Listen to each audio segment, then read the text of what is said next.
In this instructional video, we will be going over textbook pages 180 to 182. Number one, how can you compare two functions? So we need to solve for the slope and y-intercept separately.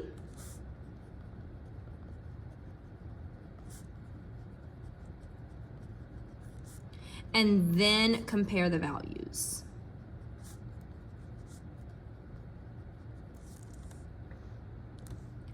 Number two, Anne is running on a trail at an average speed of 6 miles per hour, beginning at mile marker 4. So using that information, 6 miles per hour is our slope. Beginning at mile marker 4 is our y-intercept. John is running on the same trail at a constant speed, shown in the table. How can you determine who is running faster? So 0 and 1 is our y-intercept. Finding our patterns, so going from 1 to 1.5 is going up by 0.5. Going from 8 to 11.5 is going to give us a value of 3.5. Set it up, y over x, 3.5 divided by 0.5 is an answer of 7 miles per hour. So comparing them, 6 miles an hour is slower than 7 miles an hour. So we compare the slopes. 7 is greater than 6. Therefore, John is greater than Anne.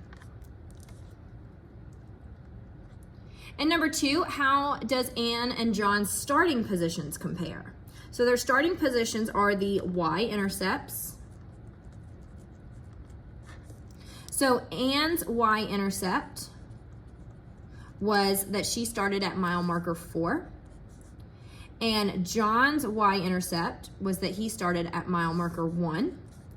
Anne is greater than 1. So 4 is greater than 1. Anne is starting farther along than John. Number 4, Felipe and Samantha use payment plan to buy musical instruments. Felipe writes the equation y equals negative 30x plus 290 to represent the amount owed. So she bought her instrument for $290. She is paying $30. Notice it's negative because her debt is going down. She's paying that money, $30 each month. Samantha is based on the graph. Her graph starts at 240, so that's how much her instrument cost. And then we would find our readable points, and we would make our rise over run values.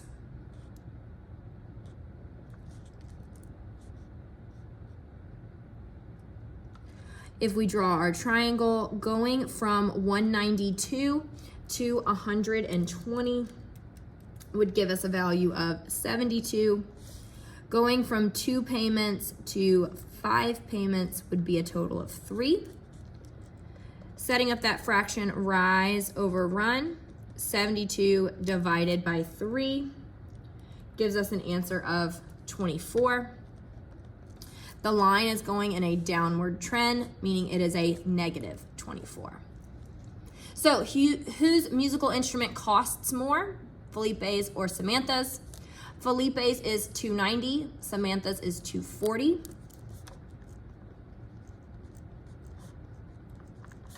Which is greater than Samantha's $240. So Felipe's cost more. Who will pay more each month? So again, Felipe is paying $30, Samantha is only paying $24.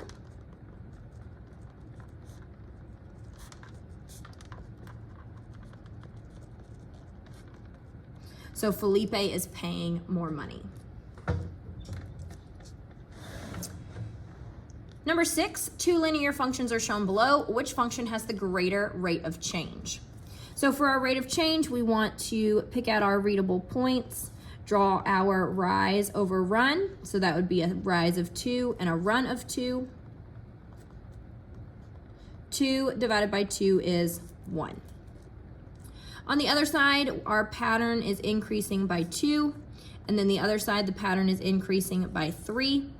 Setting up our fraction y over x, 3 divided by 2 is 1.5. 1.5 is greater than 1, and so function B has a greater rate of change. Number 2, the two linear functions are shown below. Which function has a greater initial value? So initial value means y-intercept. So here our y-intercept is 4 because that's what's paired up with 0. And in function B, our y-intercept is 3 because it's the b value at the back. 4 is greater than 3. And so A is greater than B. A has a greater initial value.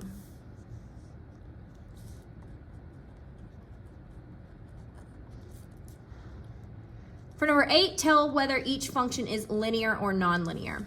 Function B is linear because it makes a straight line. For function A, our pattern on our x value is constant. Each of those numbers is going up by 1. On the y side, 1 plus 1 is 2, 2 plus 3 is 5, 5 plus 5 is 10. We have a changing pattern. A constant pattern matched with a changing pattern is nonlinear. For number 9, tell whether each function is linear or nonlinear. Function A is nonlinear as it is a curved line. Function B is linear as it is in slope-intercept form, y equals mx plus b. For number 10, determine whether each function is linear or nonlinear from its graph. The straight line function is linear. The curved line function is nonlinear. Number 11, Justin opens a savings account with $4. He saves $2 each week. Does a linear function or nonlinear function represent this situation? So looking at our graph on our table, 0, 1, 2, 3, 4, and 5 is a constant pattern, each one increasing by 1.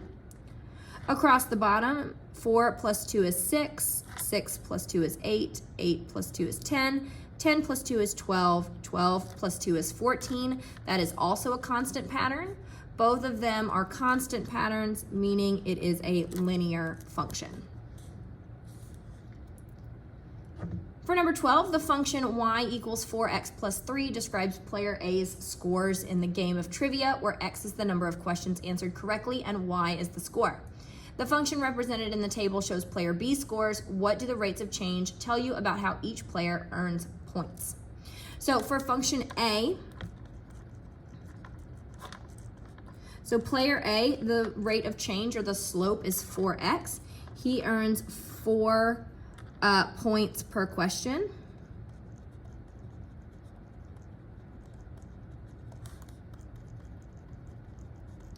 For player B in the table, our pattern is increasing by 1. The other pattern is also increasing by 1. Setting up our fraction, 1 divided by 1 to get 1. He gets 1 point per question. And so we know that player A earns more.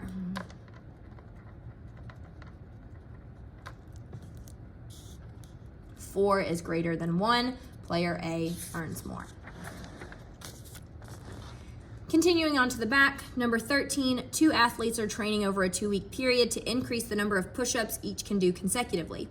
Athlete A can do 16 push-ups to start, so that's going to be our y-intercept or the initial value. And then they increase by 2 each day. That's going to be our slope or the rate of change. Athlete B's progress is in the table. Compare the initial values for each. So the initial value is the y-intercept. So for athlete A, his y-intercept is 16 push-ups. For athlete B, paired up with 0, our y-intercept or our initial value is 12. And so that means that athlete A does more push-ups at the start.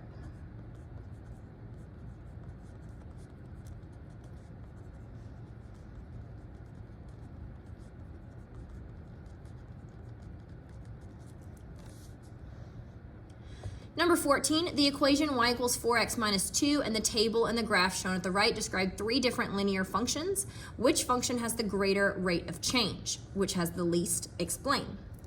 So in the equation, our slope or the rate of change is going to be our 4x. In the table, our pattern is increasing by 1. The other pattern is increasing by 5. Setting up the fraction 5 divided by 1 to get a value of 5. So far, 5 is already greater than 4. In our table, picking out our readable points, drawing our triangle rise over run, going from 0 to negative 4 is going by 4, going from 2 to 4 is going by 2, setting up that fraction rise over run, 4 divided by 2 is 2. That graph is also negative, and so negative 2 is our smallest. 5 is our largest.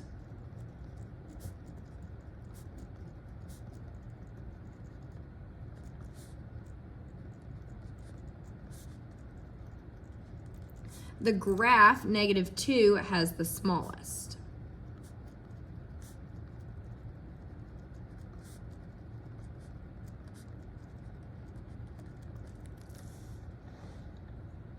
Number 15, the students in the after-school club ate 12 grapes per minute. After 9 minutes, there were 32 grapes remaining. The table shows the number of carrots remaining after different amounts of time. Which snack did the students eat at a faster rate? So if they are eating 12 grapes per minute, we would have the values.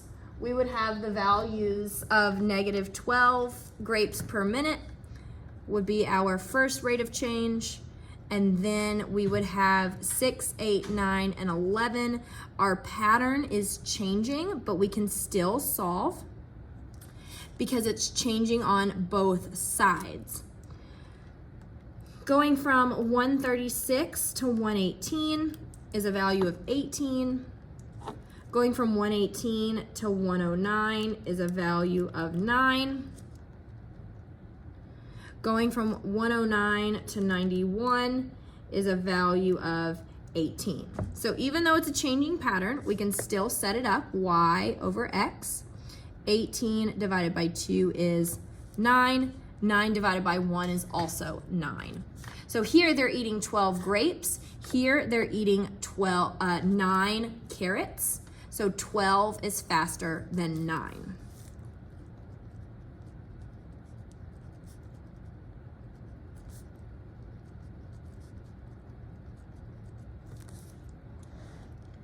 For number 16, the height of a candle burning can be modeled by a linear function.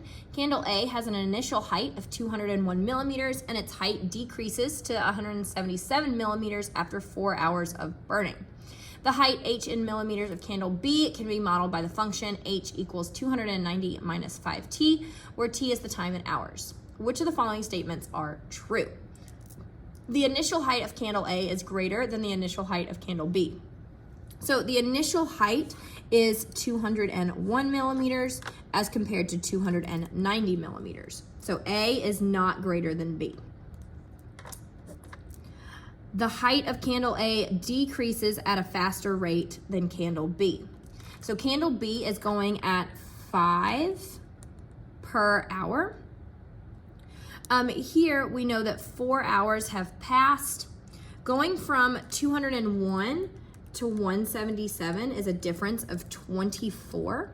So we want to take that 24 and divide it by our 4 hours to get an answer of 6. 6 is faster than 5, so that one is a true statement. Candle B will burn out in about 58 hours. So if we solve our equation of 5 times the 58, we would get 290. 290 minus 290 would get us 0. So that would be a burned out candle. After 10 hours, the candle A is 110 millimeters. So again, it's 6 millimeters per hour. So we would do 6 times the 10 hours. And then we would subtract it from the 201 to get a value of 141. not 110. So that's not true. Candle A will burn out before candle B. So again, we know that candle B will take 58 hours. So if we solve candle A, 6 times 58 hours is 348. If we subtract that from the 201, we get a lower number than 0 because it will have already burned out. So candle A is burning faster. 6 is faster than the 5, so it will burn faster.